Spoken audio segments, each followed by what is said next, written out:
High guys, welcome to my channel. Guys, పులిహోర పులుసు ఎలా చేసుకోవాలో దాని తయారీ విధానం ఏంటో మనం చూద్దాము. చాలా అంటే చాలా బాగుంటుంది. వేడి వేడి అన్నంలో వేసుకొని తింటే నా సామి రంగా. చూడండి, 250 గ్రామ్స్ల చింతపండు అయితే తీసుకోవాలి. దీనికి నల్ల చింతపండు అయితే ఇంకా బాగుంటుంది.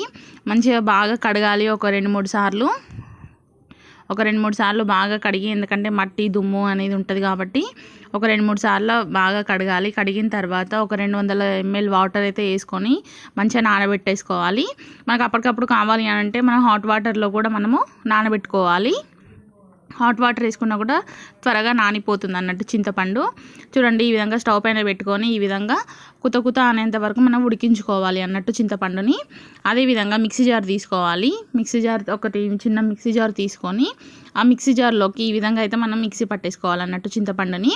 కాబట్టి ఫస్ట్ మనం చింతపండుని తొక్క తీసేసి ఏమన్నా ఉంటే అవి ఈ విధంగా కొన్ని వాటర్ యాడ్ చేసుకుంటూ ఫస్ట్ మనం గుజ్జునైతే తీసుకోవాలి. తీసుకున్న తర్వాత ఏమైనా వేస్టేజ్ లాంటివి ఉంటుంది కదా, చూడండి ఇట్లా గుజ్జునైతే ఫస్ట్ తీసుకోవాలి. ఇలా తిక్కుగా ఉంది కాబట్టి కొన్ని వాటర్ యాడ్ చేసుకుంటూ ఫస్ట్ మనం చింతపండు గుజ్జునైతే తీసుకోవాలన్నట్టు. చూడండి, ఈ విధంగా వాటర్ యాడ్ చేసుకుంటూ ఫస్ట్ మనం చింతపండు గుజ్జునైతే తీసుకోవాలి. చాలా తిక్కుగా ఉంటుంది కదా, కొన్ని వాటర్ యాడ్ చేసుకుంటూ తీసుకోవాలన్నట్టు. ఇలా తీసుకోవడం వల్ల మనకు గుజ్జు ఒకటే వస్తుంది. మిగతా చింతపండు పిప్పి అనేది చూడండి ఈ విధంగా అయితే ఇది వేస్టేజ్ కింద పోతుంది అన్నట్టు. ఇగో ఈ విధంగా అయితే చింతపండు గుజ్జు అయితే మనకు వస్తుంది అన్నట్టు. దీంట్లో కొన్ని వాటర్ పోసుకుంటూ గ్లాస్ వాటర్ అయితే ఖచ్చితంగా పడతాయి మనకి. చూడండి, అందులోనే ఆ చింతపండు గుజ్జులోనే ఒక 2-3 రెబ్బల కరివేపాకు వేసుకోవాలి. అదేవిధంగా పచ్చిమిర్చి కూడా వేసుకోవాలి. అదేవిధంగా రుచికి తగ్గట్టు సాల్ట్ వేసుకోవాలి. రాళ్ళ ఉప్పు అయితే టేస్ట్ ఉంటుంది. అందులోనే కొన్ని మిరియాలు అయితే వేసుకోవాలి మీ స్పైసీని బట్టి. అందులోనే కొంచెం పసుపు కూడా యాడ్ చేసుకోవాలి. 1 టీ స్పూన్ అంత పసుపు కూడా వేసుకోవాలి కలర్ కోసం. అన్నీ వేసుకొని ఈ విధంగా అయితే మంచిగా కలుపుకోవాలన్నట్టు ఆ మిశ్రమం మొత్తాన్ని. ఇందులోనే ఒక 2 టేబుల్ స్పూన్ల ఆయిల్ అయితే యాడ్ చేసుకోవాలి. యాడ్ చేసుకొని సిమ్లో పెట్టేసుకొని దీన్ని అయితే మంచిగా ఉడికించుకోవాలి. చూడండి, తుక అని పైకి ఉడుకుతుంది కాబట్టి పైన మనం మూత పెట్టేసుకోవాలి. చూడండి, ఈ విధంగా అయితే మనకు మంచిగా ఉడికిపోతుంది అన్నట్టు. ఎంత మంచిగా ఉడికితే అన్ని రోజులు ఎక్కువగా ఉంటుంది అన్నట్టు. చూడండి, ఈ విధంగా అయితే మంచిగా ఉడకబెట్టుకోవాలి అన్నట్టు. దీంట్లోకి మనము ఈ చింతపండు గుజ్జులోకి మనం ఈ విధంగా మసాలా పౌడర్ లాగా అయితే కొంచెం యాడ్ చేసుకుందాము టేస్ట్ కోసం. ఇందులోనే ఒక 1/2 టేబుల్ స్పూన్ అని మెంతులు, ఒక 2 టేబుల్ స్పూన్ల ధనియాలు, 1 టేబుల్ స్పూన్ అంతా లేదంటే 1/2 టేబుల్ స్పూన్ అంత జీలకర్ర, అదేవిధంగా నువ్వులు.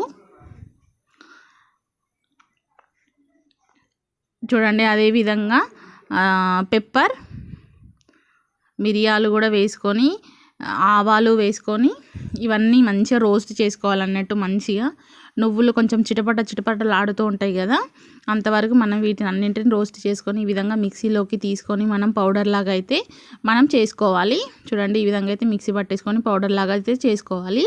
అదేవిధంగా ప్యాన్లోకి ఒక 2 టేబుల్ స్పూన్లంత ఆయిల్ అయితే 1 కప్పు ఆయిల్ అయితే వేసుకోవాలి. వేసుకున్న తర్వాత ఆయిల్ వేడెక్కాక ఇందులో 1 కప్పు పల్లీలు అయితే యాడ్ చేసుకోవాలి. అదేవిధంగా కొంచెం శనగపప్పు, అదేవిధంగా కొంచెం మినపప్పు వేసుకుంటే చాలా అంటే చాలా టేస్టీ ఉంటుంది, కరకరం అంటుంది. కంపల్సరీ వేసుకోండి. అదేవిధంగా కొన్ని మిరియాలు కూడా యాడ్ చేసుకోండి. యాడ్ చేసుకున్నాక అందులోనే కొంచెం ఒక 2 టేబుల్ స్పూన్లంతా ఆవాలు, అదేవిధంగా ఎండుమిరపకాయలు ఎంత ఎక్కువ వేసుకుంటే అంత మంచిగా ఉంటుంది అన్నట్టు మనకు తినేటప్పుడు, అలా ఉంటుంది అన్నట్టు. ఇంగువ మాత్రం కంపల్సరీ వేసుకోండి టేస్ట్ కోసం.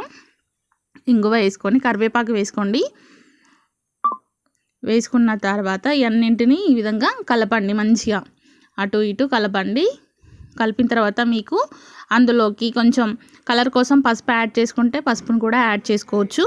చూడండి, ఈ విధంగా అయితే మొత్తం మనం చింతపండు గుజ్జును కూడా ఈ పోపులోకి వేసినామంటే చాలా అంటే చాలా బాగుంటుంది. కొంతమంది పోపునే ఆ గుజ్జులో కలుపుతారు, కానీ కొంచెం ఉడకగా మనం కొంచెం తొందరగా కూడా చింతపండు గుజ్జుని తీసినట్లయితే ఈ విధంగా మనం పోపులోని ఆ చింతపండు గుజ్జుని యాడ్ చేసుకొని, అదేవిధంగా మనం ఫస్ట్ మిక్సీ పట్టేసుకున్న పౌడర్ని కూడా యాడ్ చేసుకొని ఈ విధంగా మొత్తం కలిపేసుకోవాలన్నట్టు. ఆ మిశ్రమం మొత్తాన్ని కలిపేసుకున్న తర్వాత ఇప్పుడు పులిహోర ఎలా కలుపుకోవాలో చూద్దాము. చూడండి, ఒక కప్పు రైస్ తీసుకొని అందులోనే ఒక 2 టేబుల్ స్పూన్ల ఆయిల్ ప్లస్ పసుపు 2 తీసుకొని ఈ విధంగా ఫస్ట్ రైస్కి అయితే పట్టించాలి. పట్టించిన తర్వాత ఈ విధంగా మనం పులిహోర పులుసుని అయితే ఈ విధంగా వేసుకొని కలిపేసుకుంటే ఇది చాలా అంటే చాలా టేస్టీ ఉంటుంది, చాలా బాగుంటుంది మనకు. చూడండి, దీన్ని అయితే ఒక గాజు సీసాలోకి స్టోర్ చేసుకున్నామంటే కంపల్సరీ ఒక 5 to 6 months అయితే కంపల్సరీ ఉంటుంది. దీన్ని అయితే మనం ఫ్రిడ్జ్లో పెట్టేసుకున్నామంటే ఇంక చాలా అంటే చాలా రోజులు ఉంటుంది, చాలా టేస్టీగా కూడా ఉంటుంది. ట్రై చేయండి తప్పకుండా.